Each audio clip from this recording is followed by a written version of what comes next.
அன்பு உள்ளங்கள் அனைவருக்கும் வணக்கம். அமுதாவும் ஆப்பமும். ஒரு ஊரில் வயதான பாட்டி ஆப்பம் சுட்டு விற்று வந்தார்.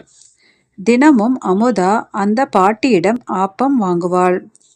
பாட்டி சிறிய சிறிய ஆப்பங்களையே அமுதாவிற்கு கொடுத்து வந்தார்.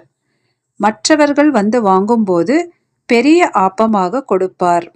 இதை பார்த்து அமுதாவிற்கு வருத்தமாக இருந்தது. ஒரு நாள் ஆப்பம் வாங்க சென்றபோது அப்போதும் சிறிய ஆப்பத்தையே பாட்டி கொடுத்தார். இதை பார்த்து அமுதா, எனக்கு மட்டும் ஏன் தினமும் சிறிய ஆப்பத்தையே தருகிறாய் என்று சண்டை போட்டாள்.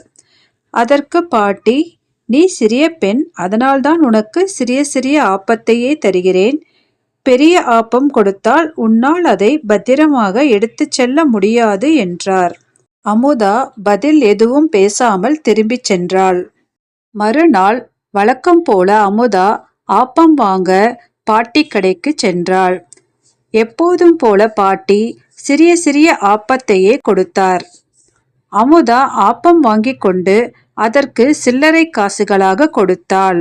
அதை பாட்டி சிரமப்பட்டு எண்ணி பார்த்து, எனக்கு சில்லறை காசுகளாக கொடுத்து ஏமாற்ற பார்க்கிறாயா? காசு குறைவாக இருக்கிறது என்றார்.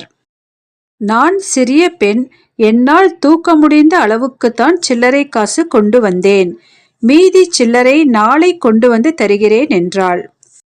அதுவும் இல்லாமல் நீ வயதானவள், உன்னால் எப்படி எல்லா சில்லறை காசுகளையும் தூக்கி கொண்டு போக முடியும் என்றாள் அமுதா.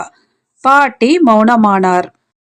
அப்போதுதான் பாட்டிக்கு புரிந்தது, அமுதாவிற்கு சிறிய சிறிய ஆப்பத்தை கொடுத்ததால்தான் அவள் இப்படி செய்கிறாள் என்பதை உணர்ந்து மறுநாள் முதல் அமுதாவிற்கு பெரிய பெரிய ஆப்பத்தை கொடுக்க ஆரம்பித்தார் பாட்டி.